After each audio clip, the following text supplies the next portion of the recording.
Here we are, Real Recovery Talk. I am your host, Tom Conrad. In today's episode, we've got Benjamin B. What's happening, everyone? And we got Stevie Buckets. What's up, guys?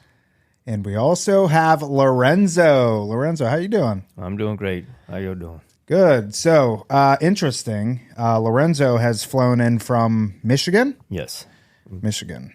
It's cold up there, right? It wasn't too bad. It was a nice 32 degrees this morning at about 4 o'clock when we got ready to head out this way. That's freezing. That's beyond cold. That's right there. You know, yesterday or 2 days ago, it was like 60 here, and people, myself included, had a sweater and a jacket on, long pants, the whole deal. And I grew up in Pittsburgh area, but I've been down here long enough. My blood thinned out. Right, Ben? It does. Yeah, I got used to Minnesota, but now I'm thinned out again. Yeah. First things first, thank you for tuning in on the podcast app, whichever one that you choose to use. And thank you for watching on YouTube. In the end, if you have any comments, questions, or concerns, you could always reach us info@realrecoverytalk.com. Again, it's info@realrecoverytalk.com. And ultimately, we want to help you turn your mess into your message, right, Ben? Yes, sir. So we have 2 cameras, Ben. We do. Yeah. So, and 4 people. This is somewhat relatively new territory. I've recorded with 4 before, but trying something different, you know? Well, this is the year for doing things different. That's right. That is right. You know? Shot. And we had to make this dynamic happen like this because all the ways that this tied it. It's a small world, right, Steve? It really is. Mm-hmm. Yeah, I wouldn't even know where to start with this. What point do we start with? Well, I'll do a brief introduction, and then we'll go from there. Lorenzo, correct me. Well, not correct me if I'm wrong, because I know I'm going to get it wrong. When did we first speak? Then we spoke. It was in the springtime. When we went camping out in Vassar, so it would have been maybe April, May, somewhere around there. My wife and I and the grandson, we were out camping, and I've already been listening to your podcast because my daughter Marissa had turned me on to your podcast. She was like, "Dad, you gotta listen to these guys here." So I started listening to it, and I'm like, you know what? I got the phone number on there, and I said, just call it and see. And that's just like the fellowship that I belong to. That's one of the hardest things to do for most people is just use those numbers and see what happens. And that's what I did. I just reached out and I'm like, I think you're at the beach or something, or you were with your dad or something. And that was a startup right there. Just listening to it, picking up what messages I could from your podcast. And there were a couple of them I'm like, what am I going to get from this guy who only has 5 days clean? You know, was that because there were a couple of them that were just getting clean, and I was listening to those, and I'm like, what am I going to get from this kid here? He's still high from the stuff he's been on. He ain't even detox all the way. What am I going to get? And I had to remember, I was that same person, right. 5 days clean, or whatever amount. And so I had to re-listen to him again and like, okay, just where's the message? Where's the message? And that's my thing. Where's the message of recovery? Wow. And you've listened to every episode? Every one of them. And I had to catch up the last 4. I've been so busy at work, and then just I caught up to him, and I'm like, all right, how about you stop for a minute and see what's gonna come up. So, and that's where I was at. I was listening to the last 3 or 4 of them, and there was one that I was just listening to, and I was listening to it again on the way to the airport yesterday, and my wife was, wife and kids are in the car with us, and it was the one with the mom where her son had OD'd, and he was in football player or Bridget. Yeah, mm-hmm. And how she found him and all the stuff that she had to go through And when I first listened to it, I was actually at the gym that morning, and it didn't matter how hard or how many reps I did. The emotions that I was getting from thinking, that's what I put my wife through. That's what I put my mom through. That's what I put my brothers and sisters through. And you got a chance to meet a couple of them, and how they'd do anything to try to get me to stop, and none of that would work. Wow. And it didn't matter. And I'm just learning how to become an emotional person. Because I'd rather hit myself in the hand with an East Wing hammer than to feel emotions, because those are scary. That's all new stuff to me. I didn't even know I had tear ducts. Yeah. Kids, they'd be like, "Dad, you don't cry." No, I was born not to. I was raised boys don't cry. We should also mention we have a live audience. Yeah. Lorenzo brought his family here. So in the beginning, when he was like, we were camping, he was kind of like looking at wife, asking. We were camping, right? So I want to make sure I had the dates right on it. She's been correcting me on some of the dates, but it's my reality, I say. I want to correlate something real quick too that I put together. I like connecting dots. You were talking about picking up the phone and calling, and you also talked about what can I get out of a guy with 5 days. And I'll speak for myself. That's part of the reason I continue to go back to meetings with 13 years sober, is because those guys, they're the inspiration that I need. It does remind me, like you said, like I am that person. But the amount of courage that it takes to walk up and get a white tag or a white key or a white chip or whatever the case is, like nowadays it's easy for guys like us to pick up the phone and call when we need to because we've been practicing forever. But like looking back, when I see a guy do that for the first time, and I look at them when they do things like that, I'm like, wow, remember the courage it took to do that the first time? And it's inspiring. That's why I keep showing up to meetings nowadays. See, and that's one of the things is actually this past year was one of the years to get out of my comfort zone, and yeah, I mean I got so many meeting lists with phone numbers on them, but I'd never call them until just this past year, where I actually started to use them more, and just say, hey, if you don't answer, or try calling two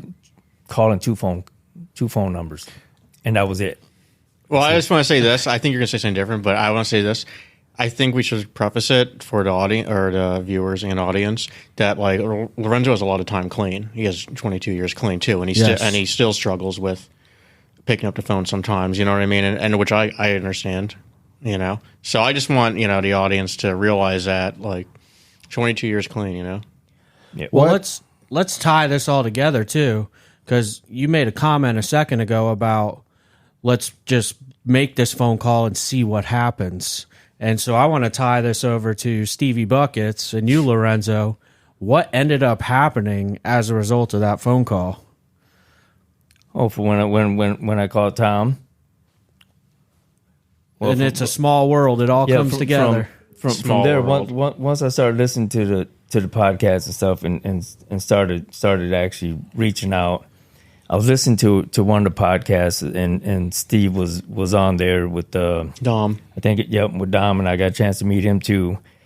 And he was talking about this retreat that he was going to, and then he mentioned it was a retreat in Michigan. I'm like, wait a minute, I'm going to this retreat, and then I started hearing, mentioning names of people that I heard was at the previous retreats, and I'm like, all right, I got to meet this guy here. So I sent out a text. It was to Ben and said, hey, this guy was just on one of your podcasts. His name was Stevie Buckets. They called him, and I'm going to be at the same retreat that he's at. If you can give him my phone number or give me his, either way, and that's how we met. It was So you see me walk up there to introduce myself as a first time person going to that retreat, and I've gotten out of that retreat for the last 20 something years. I always had a good excuse, and I had one ready too. But my wife happened to be at an open talk with us. We had a speaker meeting. And I'm going to say what fellowship it is, but I already had talked to my sponsor about this, and he said, well, if it bothers a few other people, then get with your sponsor after the meeting or whatever. But so we're talking after the meeting, and two other recovering addicts that go to that retreat had actually said, hey, Lorenzo, you going to go? And I already had my excuse already. And my wife standing there, and she's like, he can go. I'm Robin. like, That's Come awesome. on, man. I didn't even get a chance to use my good excuse. I had one. I was going to wash my hair. The cat needed Wash your something. hair. I like it. So, but no, I ended up going. And that was one of the best decisions that somebody else could have made for me.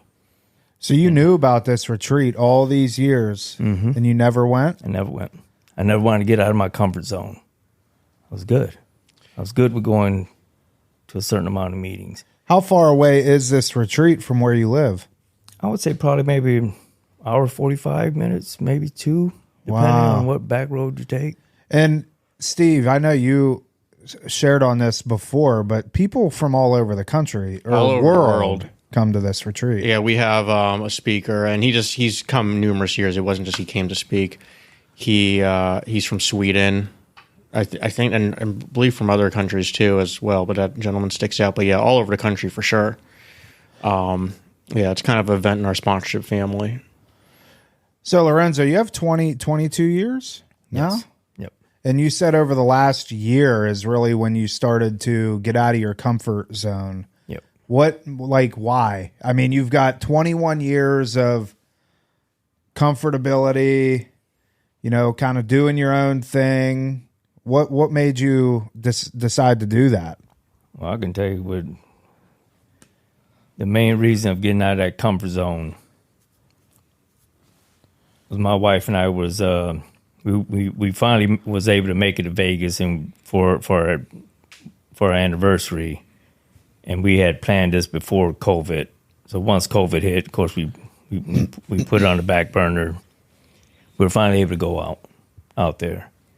And we're standing out there in Fremont Street, and a whiff of marijuana goes by, and I stand there. And this is with that many years clean. Inhaled so deep, like I wanted to get high. And all I heard was, what the fuck are you doing? And I don't know if it was her or me that said it, but it was, yeah, what the fuck are you doing? Like it's still there. Yeah, but I can tell you exactly why I stood there and inhaled like that was because I got so comfortable of not going to all those meetings, of not sharing with people, of not doing all the things that gave me all these gifts. All the tools that I got in the beginning of recovery. Because I work construction, so I see them as tools. I got a brand new shiny toolbox, and I loaded that thing up with everything that I could pick from every person. And I used those things for all those years. But because I stopped going, because I got to work. I'm working more and more and more, and less meetings. Next thing you know, I'm not going to meetings. But I'm still using my tools. I still live life on life terms. I mean, bad things have still happened. A lot of good things have happened. I just didn't pick up no matter what. But my recovery part, until that day when I was standing there, was either you're gonna go get high, or you're gonna go back and start over, and start doing some of the stuff different. Yeah, all those tools still work. But you better start adding stuff to it. So was there a period of time in the 20-some years that you had that you weren't going to meetings at all? Yep. How long of a period of time? I'm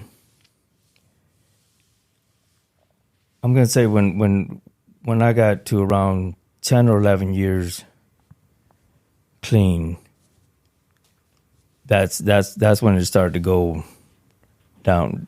My meeting attendance started going down. I mean, I still had my core group of people that I talked to, but I wasn't going to meetings as often. And then finally, just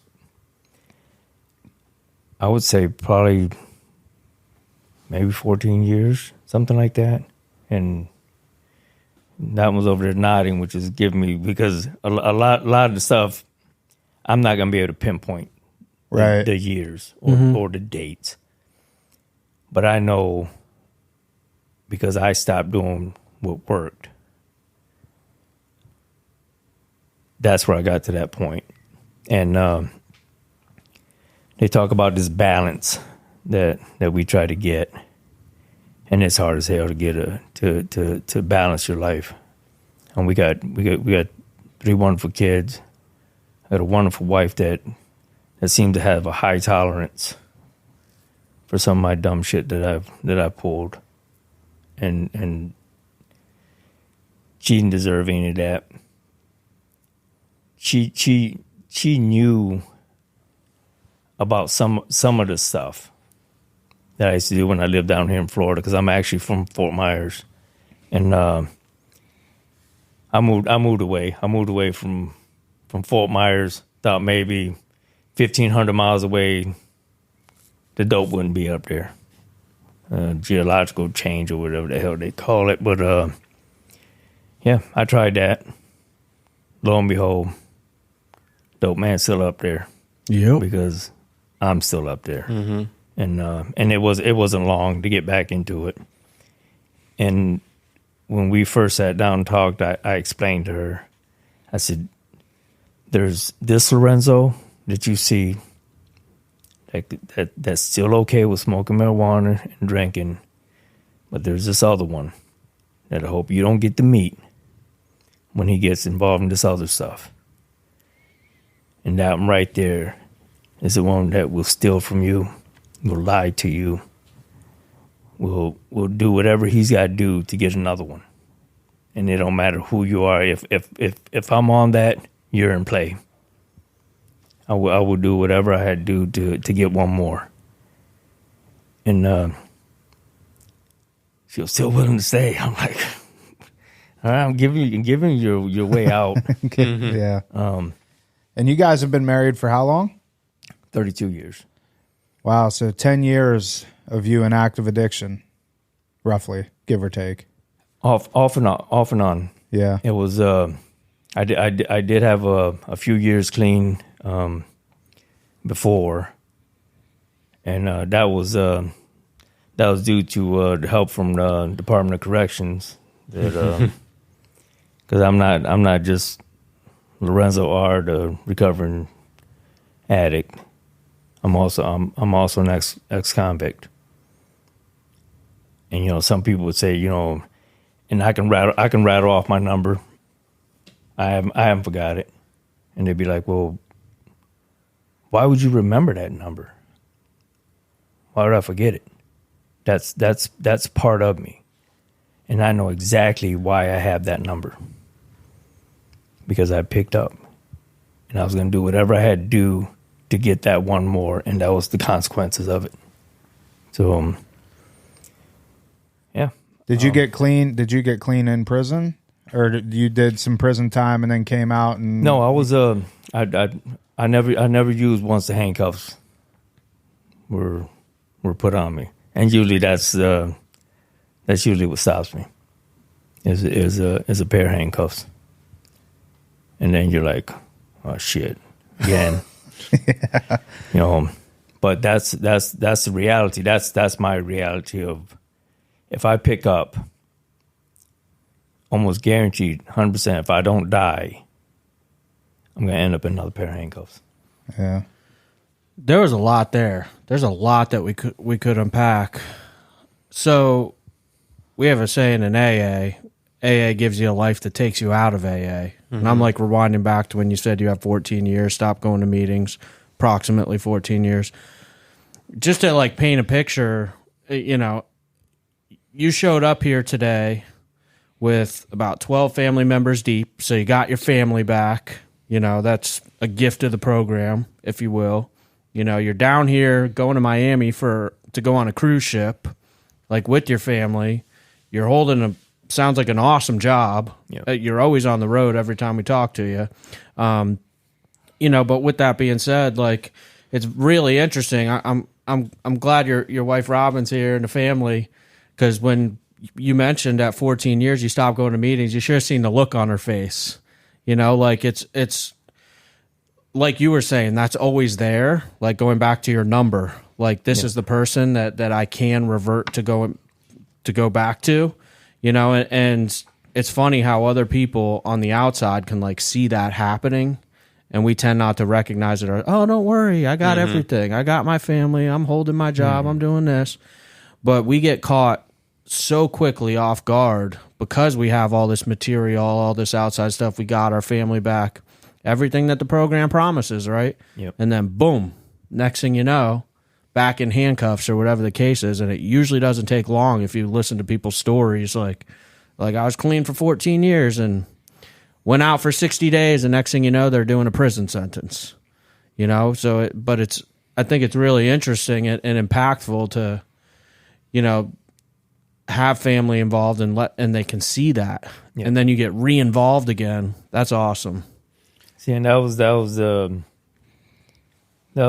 main thing was having to get involved again, because I remember going back to one of the meetings, and I didn't recognize anyone, and it's been a couple years since the last time I've been to one, and they got a meeting list, and for newcomers, you write the phone numbers and stuff down, and then they hand it to you. And I seen them pass it around and stuff, and then they brought it to me. and I grabbed this list, and I'm like, do they not realize who they're handing this list to? How many years of recovery I have under my belt? And how mad I was that they were handing me this list as a newcomer. And I'm like, took it, finished the meeting, didn't go back to another one for a minute. Until I realized that, of course they're handing you a meeting list for a newcomer. You haven't been there in years. Of course none of these people know you. Of course none of the people that's been going to meetings regularly know who you are, because you haven't been there. So it wasn't the fact that they were handing me that list. I was pissed because nobody knew who I was. But the thing was, no one's gonna know me if I don't show up. If I don't suit up and show up, and that's somebody else's saying. And that's one of the guys I got it from. He just celebrated 27 years, and he says that all the time. You know. And that's what I failed to do, and that's why they didn't know who I was. But now I got a chance to get back in there, and when I finally did make it back to a meeting, I made it to one of the oldest meetings that they have there in Bay City, and a lot of the ones still recognize me. It's old timers meeting, I guess that's what all the young bucks call it, but. They came up, they hugged me like I never left and welcomed me back. And I've been going ever since on a regular basis, and even got out of my comfort zone to where going out of state, I got new connections down there in Nashville, you know, because I got out of that comfort zone of, okay, I can go out of state, I can go to work, I can do all my stuff I need to do, and then go back home, then I will go to meetings. Not realizing that there's recovery in every spot that I was in. And I made some great connections there in Nashville where I happen to be working at this last couple months. You know what's interesting? As I'm listening to you talk, it's like everyone will agree that when we come in, we need to learn, right? But I'm sitting here thinking about my own journey and listening to what you're saying. It sounds like we also need to consistently relearn a lot of times the same stuff. I'm like sitting here thinking back to how many times like I've been sitting in a meeting or in a situation with someone else in recovery getting some feedback, and I'm like, oh yeah, I always used to say that. I'm glad that got brought up again. I forgot about that. I used to say that a lot 5 years ago. I haven't said it since. Yeah. And so like there's relearning is part of this process too. And you were talking about balance, where I'm a firm believer there's no such thing as balance. Point blank period. Like, because I hear that come up as a topic all the time in meetings. They're like, oh, and tonight's topic is balance. I'm like, good luck answering that one. Yeah. The thing is like, I notice anytime I start falling short in one area, like I need to compensate back the other way towards something else. Like if I'm doing really well with my family time, my meetings go down. And then I have to like transition back, like, hey, babe, I need to go to more meetings, and then family starts falling off. And that's just like one example, but it's constantly being aware and readjusting. And I want to go from there talking like about the learning, relearning. Sounds like too, with all your time clean in the very beginning, you mentioned that you've been trying to be learning how to be more emotional, vulnerable, authentic, I guess. Well, I'm curious, like, why? Like what's that doing for you? Because that's being human. Is actually getting able to feel, and that's the benefits of this program that I'm in, where I actually get to feel, go through those feelings, and not pick up over them. Because those feelings could be a dangerous thing to where you're just like, I know how to not to feel. All I gotta do is go get one. Mm-hmm.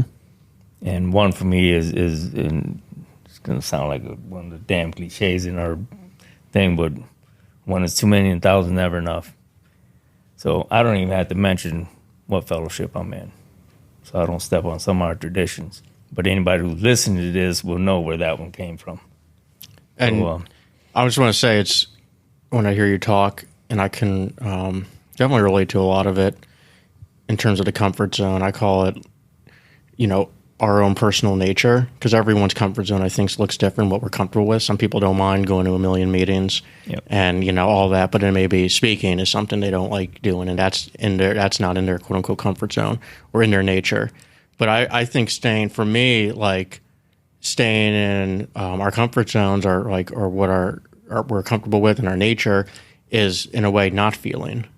Because I think there's a reason, because there's been times over my years in recovery where I haven't gone to meetings and stuff like that, and maybe it was due to not wanting to feel those emotions. And it's crazy when we go on the other side of that, you know what I mean? Just taking because you start, you went to meetings again, you start getting reconnected, then, you're about to retreat, you didn't want to make the phone call to Tom, you did that, just getting out of your comfort zone. Look what all that did. And I feel like a lot of people, they're very, and by a lot of people I mean me as well, we can be passive in our recovery at times. But when we get past that, it's like there's so much cool experiences. Because of that, you're now, sitting in this chair and stuff. Yeah. You went to the retreat, and everything. And hell, getting out of your comfort zone is kind of like Ben was touching on. I was like, what led you to being able to go on a cruise and, your awesome family life now in general? I think, go ahead. Were you going to say something? no, go ahead. I like where this is going. Everything that everybody's really talking about, and you guys know me well enough at this point that I harp on community a lot. For me, it's probably one, if not the most important component when it comes to sobriety, is having friends and, just a strong sense of community. Like the steps, they worked wonders. They did a great job. I'm glad I did them. It revealed things to me that otherwise wouldn't have been revealed. Service work, glad I do it, or did it. I don't do much now, but I consider this service work.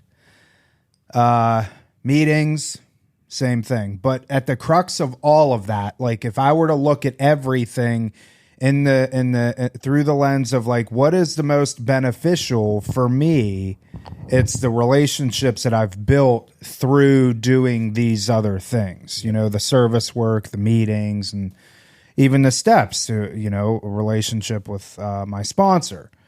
And because I think like what you were saying, even like Ben asked, why have you started becoming more emotional and in touch with your feelings and yada, yada, yada? And your answer was it's part of being a human. Well, part of being a human is having, we're societal creatures, I guess. We need to have people around us. We need to have friends. We need to have, family, people that care for us. We need to care for other people. And I think that's one of the biggest things that people oftentimes miss. And it sounds like you were missing for a long time. Yeah. But it was also beneficial, I think, that you did miss that. Because here's the reality of it, at least from my experience in working with thousands of people up to this point, I oftentimes will see people that'll just kind of coast through. They'll do what they need to do. They go to their 1, 2, 3 meetings a week. They talk to the same people every week. They do this, they do that. They're extremely comfortable. It works for them. That's great. But then you have somebody that goes through all of that, gets comfortable without realizing kind of the stuff that they're missing. And then all of a sudden you get uncomfortable and it forces you.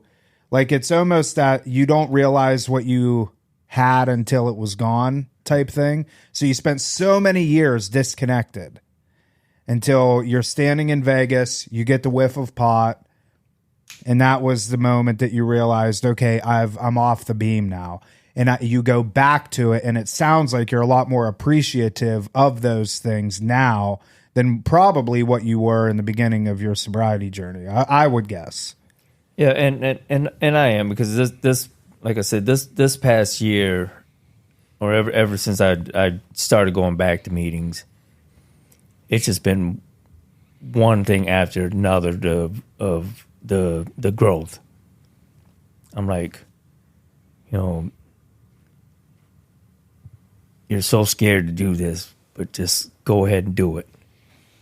And like I said, go ahead and do it and see what happens. What's the worst can happen? I'm not going to pick up over it. I already know for a fact that my stop button is broken, and I share that at meetings, that I know that my stop button is broken. I know once I pick up one, I do not stop, not until those handcuffs are back on me, if I'm lucky. But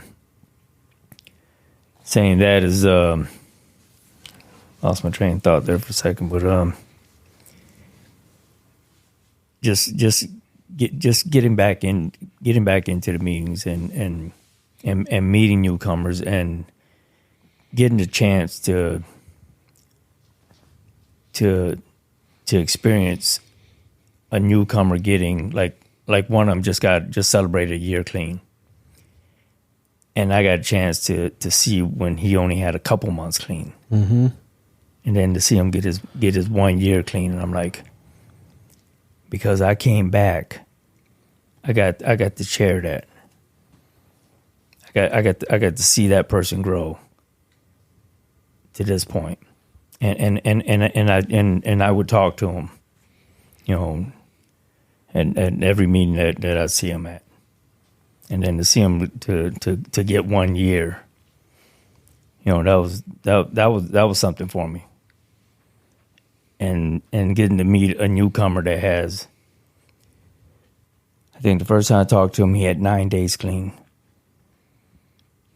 And for me to come back out of state, go to a meeting and see that same one that only had 9 days clean when I first met him, and I talked to him over the phone, and to see him chairing a meeting, I'm like, wow, just a second ago you were here. But because you're working this program, this is where you're at. You know, and that's the gifts. That's the gifts that I've missed all those years that I didn't go to meetings. That's the stuff that I missed. We get to witness miracles. I had a similar situation. I may have talked about it when I went on vacation. I go to Minnesota every year, and I think it was 2 years ago. I always go every like June or July. I showed up to a meeting in Minnesota in a small town, and there was a gentleman that was picking up a white chip. And I went back a year later, the same week, and he was picking up his year medallion.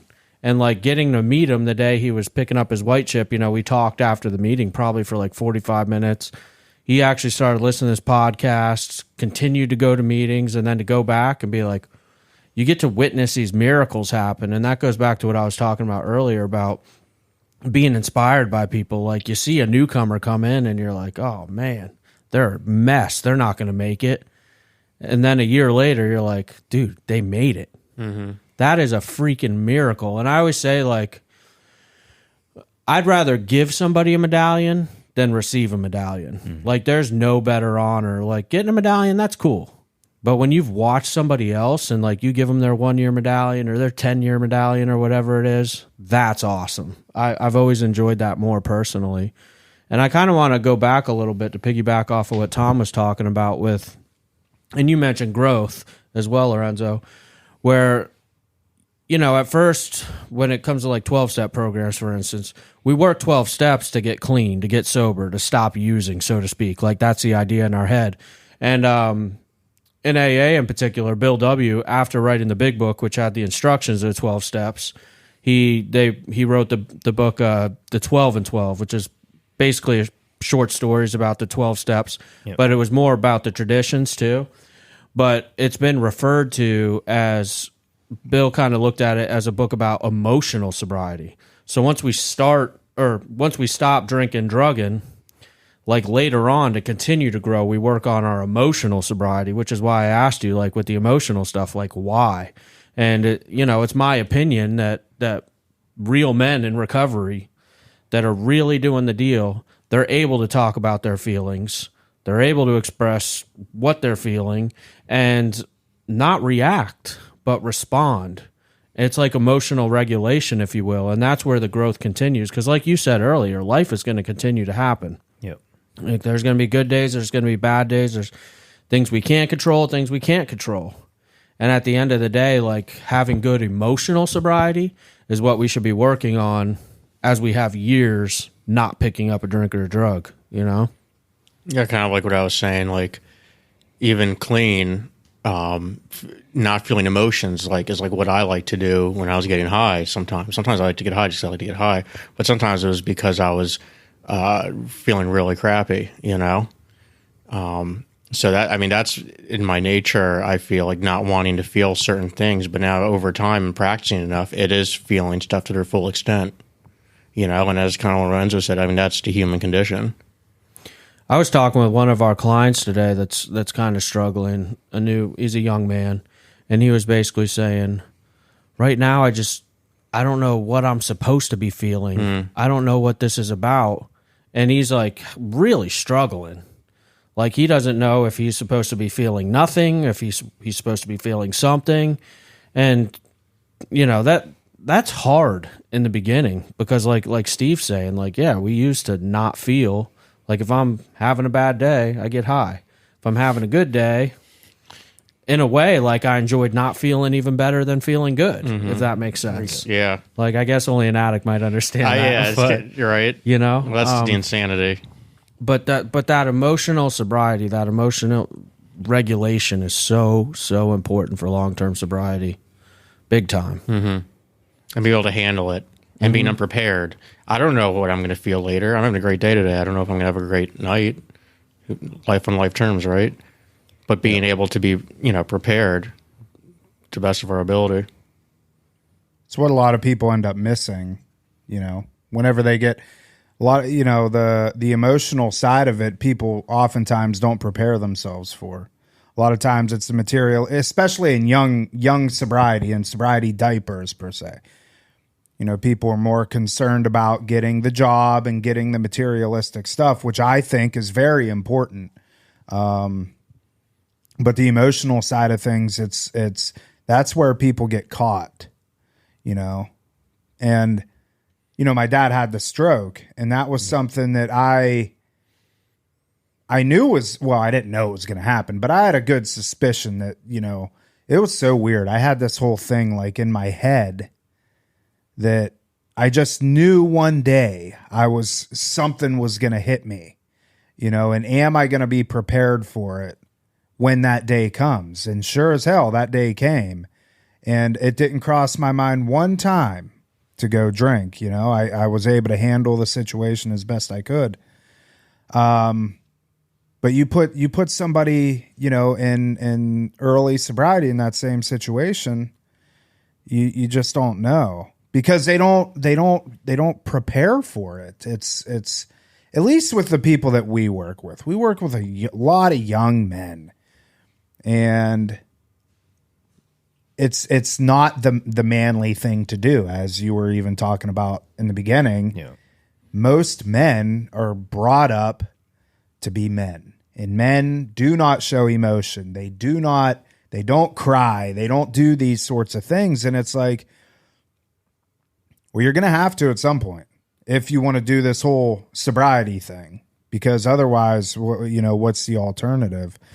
And, you know, so we tell a lot of times to our clients, like, you do have to focus on this stuff, like the money, the accolades, the materialistic stuff is extremely important. And again, I do firmly believe this. In the beginning, it's good to keep somebody sober, you know, because if you get your car and you get a good job and you get this and you get that, it's a good starting point.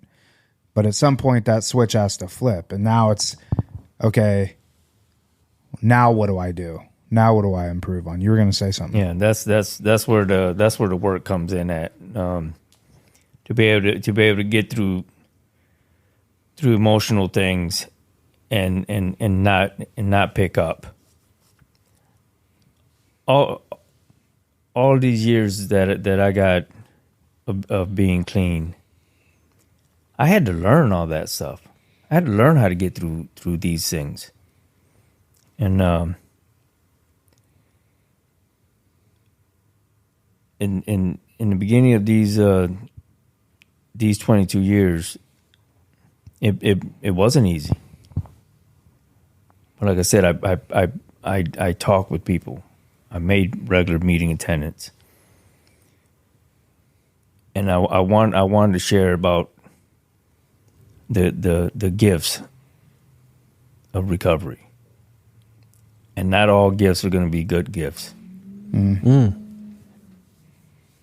But it's how I respond to them, how I react to them.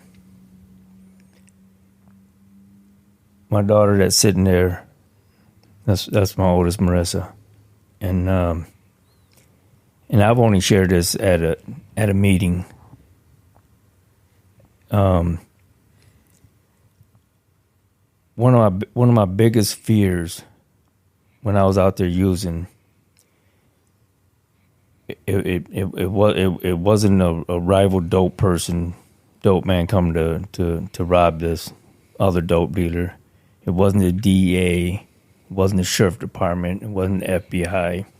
It wasn't any of those people that I feared when I was out there getting high. It was my wife and kids seeing me like that. Because I would disappear. I'd disappear for a few days, even a week at a time. Because I didn't want them to see me like that.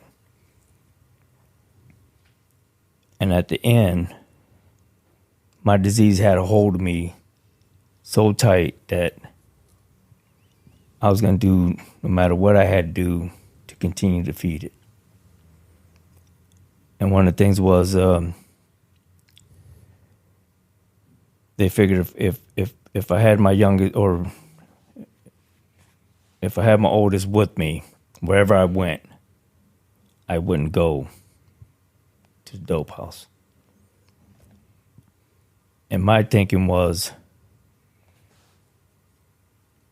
she don't look like a normal dope dealer. She lives in a nice house. She's a woman. She has kids. It's not in a rundown part of the neighborhood. My disease told me that was okay. That was okay to take my baby with me. That's how sick I was. I drove around making different circles and loops and everything so that she wouldn't remember where I took her to. And she wouldn't, and we got there, and I got my stuff, and she played upstairs with them playing bingo and whatever, and I was in the basement, smoking the lights out. And went home. Didn't think nothing of it. I got the dope that I needed. I got to make me feel okay. Until not too long after that, I asked the company I was working for if I could use their van to run errands.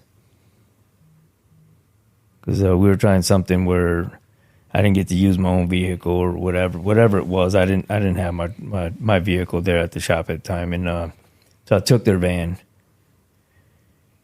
and I went to the dope house, and they must have got a hold of my wife, and my daughter, of only being 8 years old at the time, remembered where that house was at. And I remember being there, getting high, and that woman coming to me and saying, "There's a gray Malibu parked out there with dark tinted windows." And I knew exactly who it was. And I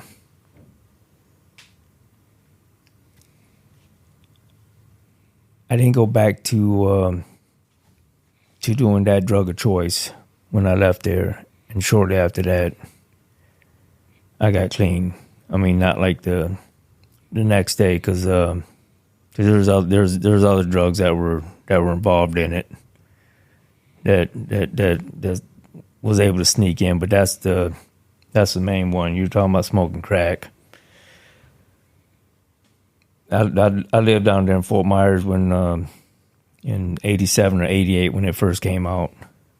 And I was told way before that by this one girl in the 7th grade. She shared with me. She said she was reading some article in it, and she said, "Lorenzo, this is the stuff that's going to get you." And all I was doing was smoking pot and drinking. You're like, in the 7th grade? Oh, it was. I thought everybody did. I didn't know. It was normal. Yeah. For me, that was. I didn't know anybody that I hung out with that didn't smoke or didn't drink. You know, so that was normal. My folks didn't do it. I mean, we talk about this all the time. You know, what type of childhood was you brought up in? There was something wrong with me a long time ago, way before I even was able to put a word or a title to this disease I have. I remember being a little kid, sitting on my brother's three-wheeler, and that's when I mentioned to Chris.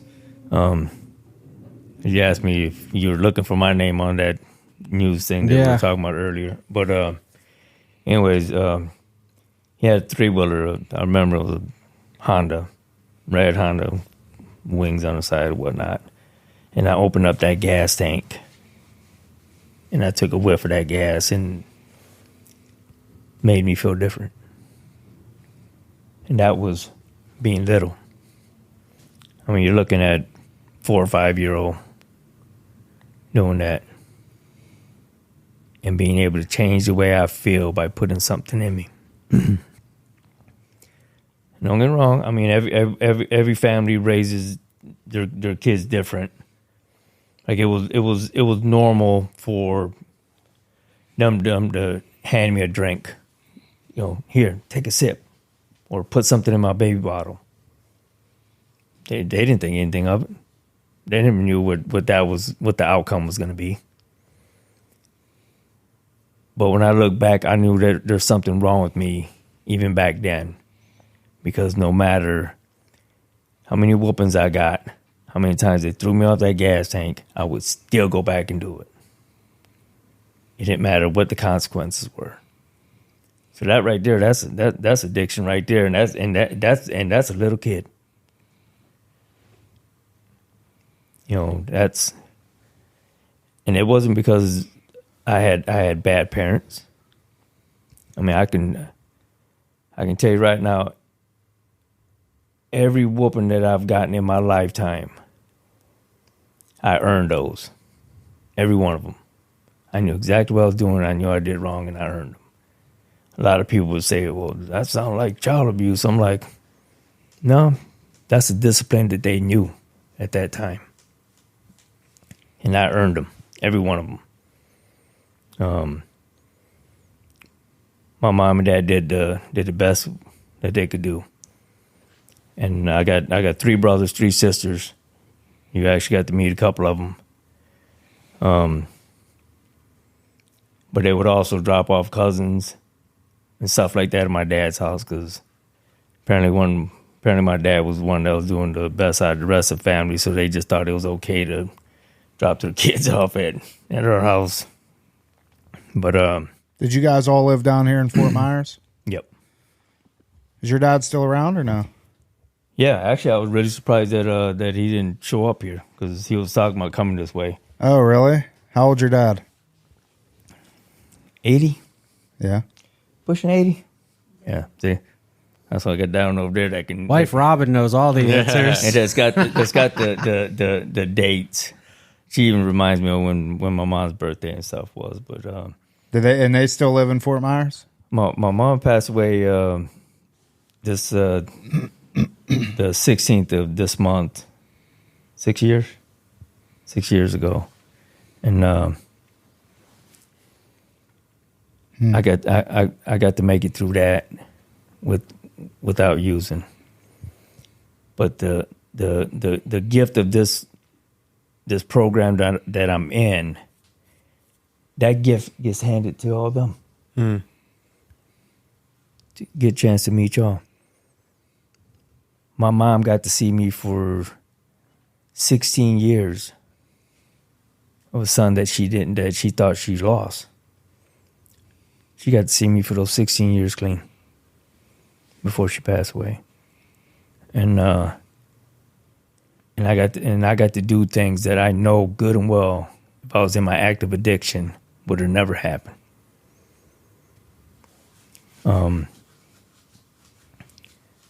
I got to make it to her first, wouldn't have been her first doctor appointment, but it would have been mine, to the oncology department, and sit there with that doctor. And he put that the X-ray up there, and all I could see was black. But because I was running a gut program and I had a bunch of tools, they said, no matter what, you don't have to use over this.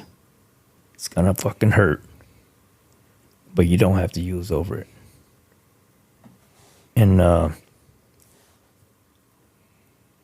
asked the doctor how long. Maybe 6 months, maybe a year. And I got to spend that time with her. From watching her be able to do everything by herself, to the night before she passed away, me giving her a hug, and knowing I wasn't going to see her again. got back on the plane and went back home. And I had the whole family with me and flew back to Michigan. That afternoon, I was outside shoveling the driveway, and I get a phone call saying that she passed away. So we jump back on another plane, come back down, and the best thing I could do for her was not to pick up. Was not to pick up. Because that's what a lot of people would think, you know. He's not going to make it through that. And I didn't pick up. And we were able to get through the funeral. We were able to, my little sister that's there, we went and my wife and us, we went and picked out her last clothing and stuff and set everything up. And I got a chance to feel all of that without having to put any dope on it. And it fucking sucked. And I'm like, I can make it through that and not pick up. So I know good and well if I can do it, maybe someone else can hear that and say, okay, that dope fiend over there used to sniff gasoline and smoke crack and drink and all this other stuff. If he can go through that without picking up, so can I.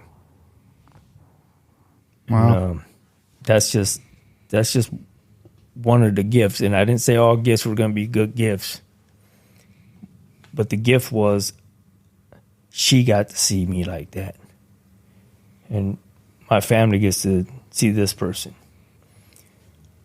My youngest there doesn't know that person. Doesn't know that lying motherfucker that'll rob you or steal from you and sit there and help you look for it. Or try to come up with all these cons of how can I get another one? The one he knows today is the one that goes to work, that pays his bills, that when he says he's going to do something, for the most part, he sticks to it. The one that's there to help you in any way that he can. May not be the brightest one, but I do know some stuff. And wherever I can help you at. And the things that I try to teach my kids, and it's not just me. My wife plays a big part of this.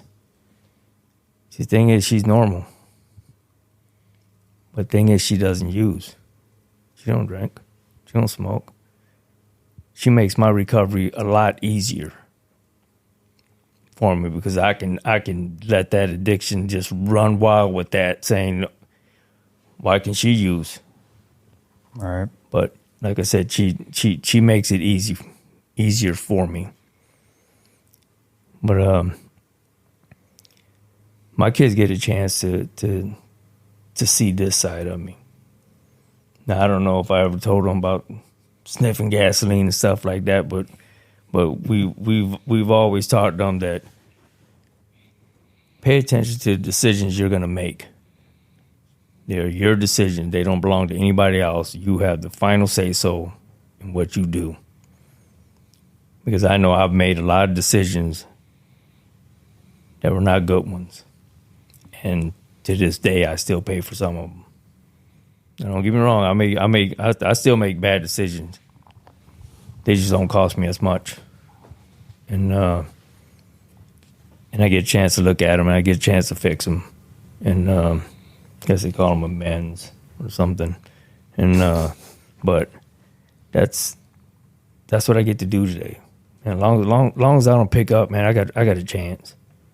And we talk about this where I was told that that abstinence doesn't equal recovery, and that's what I shared before with all those years of not going to meetings. Yeah, I wasn't recovering. I was just holding on to the tools that were still working.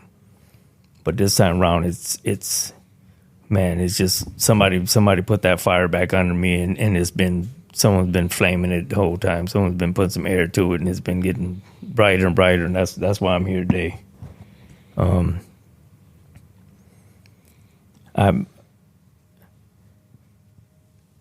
at 6 months clean, and it's gonna jump around a little bit.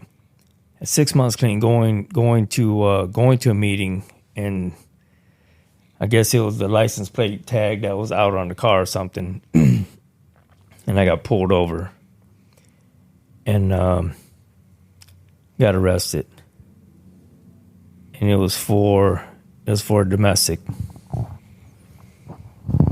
and I thought we had took care of that. Apparently, it didn't. And they told me I couldn't go back to my house, even though that's where I've been living at. And I don't blame my wife for doing what she had to do. All she was trying to do was figure out a way of getting me to stop. That's all it was. That was her way. You know, in any way she could get me to stop. And with 6 months clean, I end up getting arrested and couldn't stay at the house for a minute. That was just part of it. I didn't pick up. I was told I didn't have to, so I didn't. 2 years clean, running a solid program. Something happened to my oldest at our house, and it's my job as her dad to protect her, to make sure no harm comes to my kids. And we let it in the door.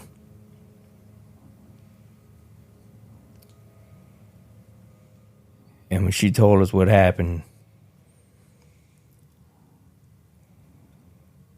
my first reaction was to end up back in handcuffs again. And I don't know the details of it. I was asked by the detectives, "You want me to tell you what happened?" I told them no. I told them no for the simple fact that I knew what I would do.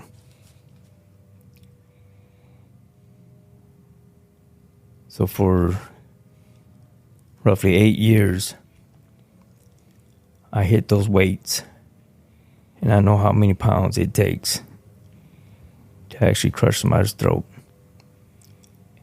And I'm not the best one at running an excavator, but I know how to dig a deep ass hole, and that was all the crazy things that go along inside this squirrel cage. But because I was running a solid program, I didn't have to do that. I was told not to. So I told those detectives, "You do your job, and I'll do mine." And they played Russian roulette with that person.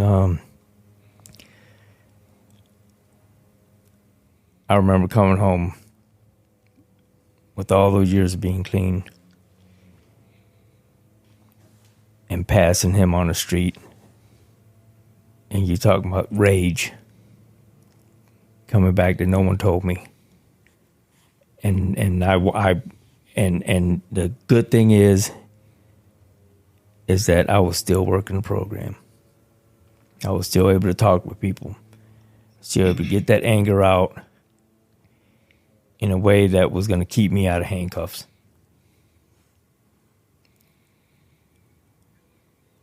But for a long time, I felt that I failed as a dad. But the best thing I could do is for her not to lose her dad. So I mean, we have a pretty good relationship. It's up and down. We bump heads and stuff, but that's normal. Again, these are the gifts, man. These are the gifts that I get from not picking up. I know if I pick up one, and I better fucking remember this, if I pick up one, I lose all this. I lose this chance to sit here in this chair and share my message. I will give all that up if I pick up that one. And it's that simple. Sometimes they're like, it's not that one. Bullshit. That's all it takes for me. Is that one. And my disease does not play fair. You can't negotiate with him.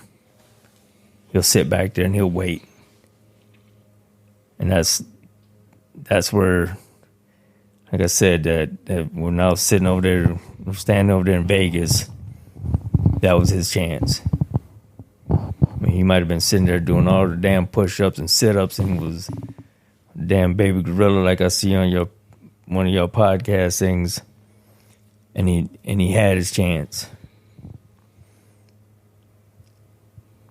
But because I had that little bit left of recovery that said, these are your two choices.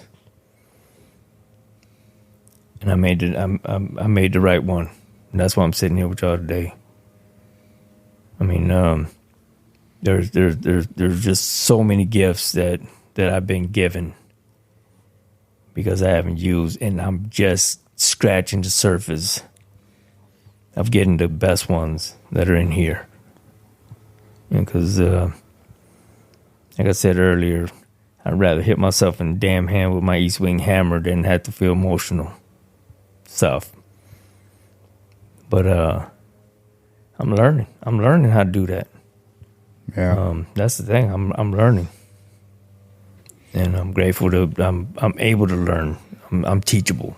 Is what I heard another recovering addict say. Wow. I don't know what to say. Very, very, very impactful, I think is the best way to put it.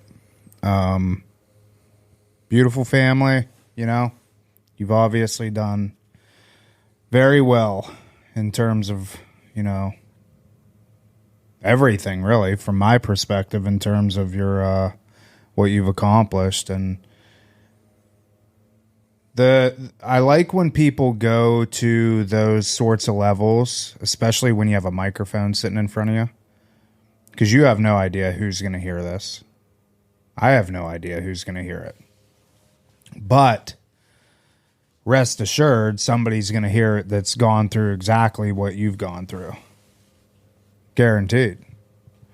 And, I think that's one of the big, at least one of our driving forces behind doing this, And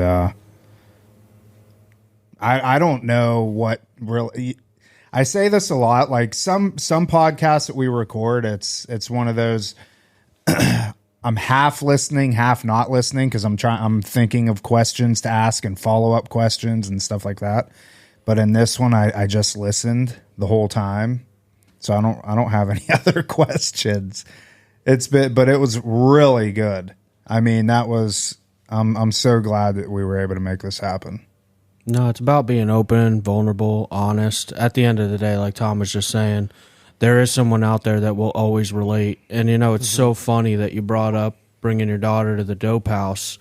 I literally just told our clients last Thursday in group, I asked them, like, we were talking about morals and principles that we cross those lines in active addiction. And none of the clients, like, were catching on, like, how to answer. And I'm like, okay, I'll give the first example. I'm like... I said I'd never drive my kid into the hood to the dope house And I ended up driving my kid in the hood of the dope house. And here you are. Like, I just shared that last week, and now you're bringing it up now. Like, you're not the only one. And there's going to be somebody listening to this that's like, I've been through that same thing. You know, and there's in life also a lot of justifiable reasons to act outside of characters, do things that would land us in handcuffs, right? But my sponsor taught me something. He said, Ben, we leave justification to normal men. I'm not a normal man. I can justify anything, right? And even if my justification is correct and, you know, right, still at the end of the day, who wins in the end if I lose my family loses me, right? Like, it's all about bigger picture, and that's what recovery is all about. Yeah. Buckets, you have any final thoughts? I'm just glad we made this happen. Yeah. Yeah. Bigger picture. Ben, I liked what you said. Yeah. That's what it's about. Like, that's taking ourselves out of the ego, looking at the higher purpose, not being in the moment, you know, having faith. So, yeah, that was excellent. I think it's still so wild that, like, he started off listening to the podcast, and then next thing you know, he's like meeting you in Michigan randomly. Wild. Like I know. What are the chances? Now you're here. Yeah, and that was, and I was just sharing with Steve that another person that I just seen at a meeting last week. She was. I haven't seen her in a while. She was my neighbor from across the street, and we had talked about recovery a little bit here and there, and we actually thought that she passed away from. I don't know if it would have been from disease or whatnot, but we thought that she was gone, and at this meeting a couple of days ago. She popped up, and I was talking to her, and she was telling me that she was actually at a treatment and whatnot, and I was telling her that I was coming down here and I was going to be on y'all podcast, and I told her which one it was, and she was like, "We actually listened to some of their podcasts and watched some of it on YouTube at their treatment center," and I'm like, Get out. no, that's serious. And I'm like, well, good. Maybe they'll get to see me on here then. That's awesome. I said, but yeah, y'all are, I said the reason why I continue to listen to your podcast was, what message can I get out of there, even from your doctors and your therapists, and I've been to treatment a couple different times. And I remember at 15 going to the treatment center over there. I believe it was in Naples, Banyan Pavilion, I believe it was called. And I remember sitting with the therapist, and I asked him. I said, "How much dope have you ever done in your life? How much of this stuff have you ever smoked?" And he's like, "None." I said, "Then how in the hell can you help me if you don't know what I'm going through?" And now I have a different perspective on that. You ain't got to get high to figure that out. That's what all those books are for. I pick up what knowledge I can from who I can. I don't care who the messenger is anymore. It's like that. It's like the old adage, like, if I need a brain surgeon, I hope he didn't need brain surgery. Yeah, right. For himself. Yep. Right? Mm-hmm. You know? So Get something out of everybody. Mm-hmm. And that's the thing. I'm just hoping that I can leave a message. Because trust me, I've picked up all kinds of messages from your podcasts, from the very beginning to the ones who had multiple years, to some who had, I think there was one on there that had, I don't want to say it was I want to say had probably 40 something years or something like that. And I'm trying to remember exactly which one it was, but I know there's one that has a good amount of years. And I'll look up that podcast. Yeah, I can't remember. I know there's one that has a Oh, Reverend Glenn? Reverend Glenn, probably. Yep. Probably. Well, yeah. What did it I mean? can't think of anyone else who. He called me yesterday, by the way. I got to call him. Yeah, I got to call Reverend Glenn too. Glenn, if you're listening, Reverend, dear Reverend. We'll call you. Yeah, we'll call you. My bad, bro. Okay. See, stuff like that. And I remember listening to that podcast, and I'm not a real good fisherman, but pretty good at casting. Anyways, that's what I was doing after work, and had one earbud in one ear, and the other one watching the line go out in the water and listen to your podcast. And that was one of them that Nice. with the one with the amount of years. And I remember when you called me about that. You called me or texted me. You're like, I'm out fishing, listen to the podcast. I remember that. and that's just one of the ways I get some of my recovery. Yeah. Who would have thought of that? And I'm still trying to find it on my phone to where I can find my text that I read. But I still ain't find it, so I guess I'm gonna have to do it the old-fashioned way: is actually open the pages up and read them. And I'm What? actually What are you talking about? Have your daughter teach you. my basic text Ah, to where I'm actually reading it, and I would love to find it where I can just listen to it in my phone and just drive and have someone That's else. got to read. be on Audible. I'm sure it is. Oh, it probably Yeah. is, and I can't figure it out. But I think it's going to work out. This is you only got my him over there. this is only my second smart gadget I've ever had. Yeah. So You're one of them. My other ones was a slider phone. If you want to go back a little ways, The 90s called. They want their phone back, Lorenzo. so, but no, it's good to actually open up that book and actually read it. Yeah. Because for a long time I've never read that book. I've done the steps. I know what the steps are. They're steps, and they're put there in a certain way, and I've worked all of them. I was just sharing that with my sponsor, and I'm like, yep, maybe I didn't put all of it down on paper, but I guarantee you that I worked all those. And there's somebody out there that knows every bit about this addict. I mean, I left all the information with just one person, but I dropped it all off Yeah. with different people, and I didn't have to carry it around. But that's what I've been doing, man. Just seeing what message I can get. And like I said before, just the gifts, and I said that's my youngest over there, Lorenzo Jr., my oldest Marissa, and I didn't share much about my middle one, Allison. Is she here? She's actually in Nashville. She'll be here tomorrow. Oh, okay.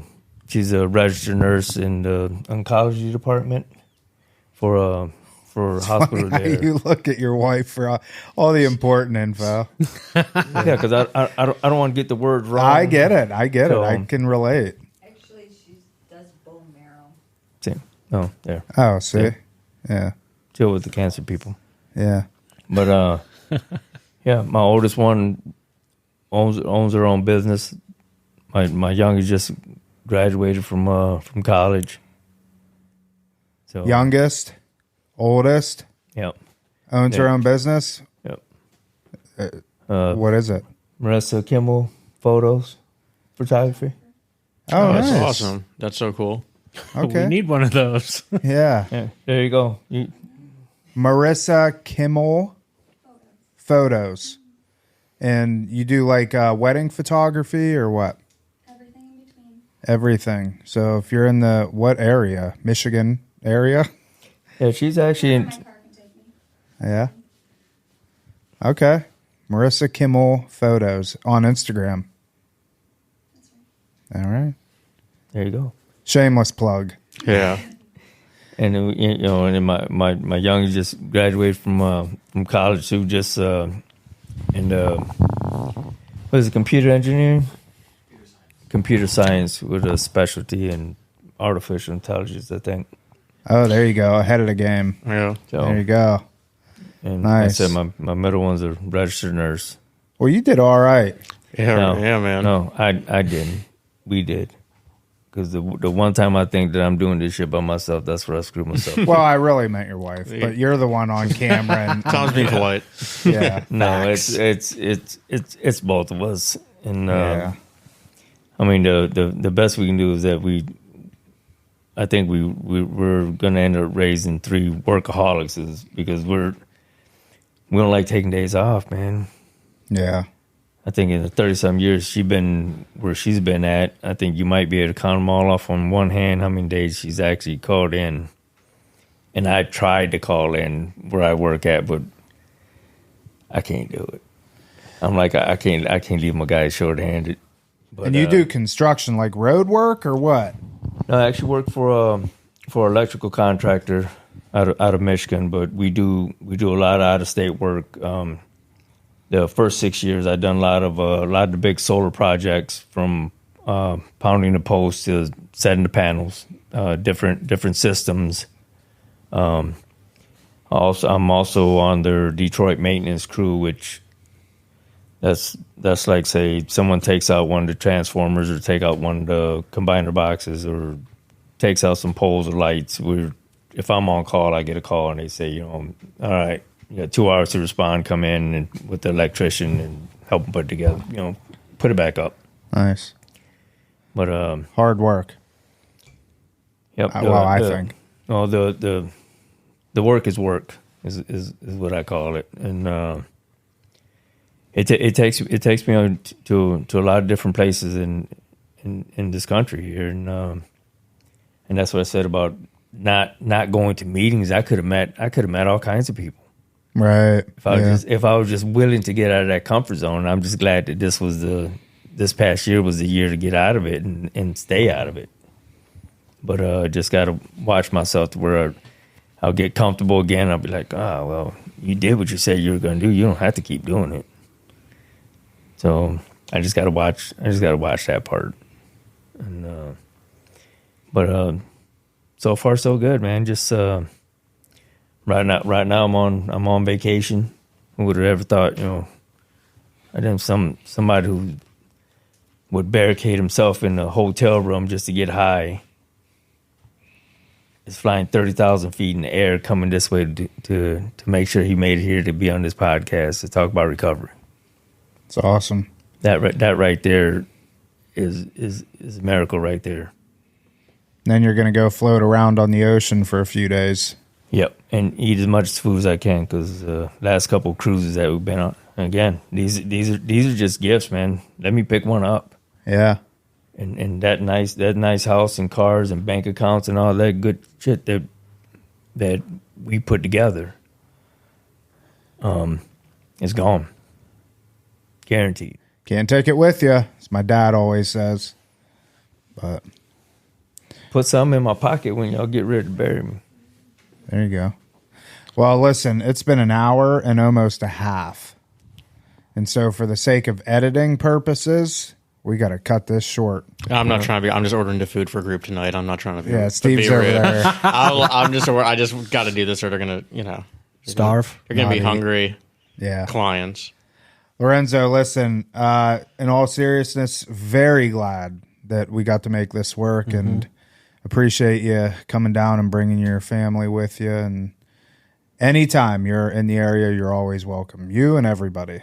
And if we're ever up in Michigan, which God willing I won't be, but if I ever am, It gets warm up there for a couple months. I know. Well, we gotta end, but it's a beautiful area. The only part of Michigan I ever been to, which was twice, was Dundee, because they had the Cabela store up there.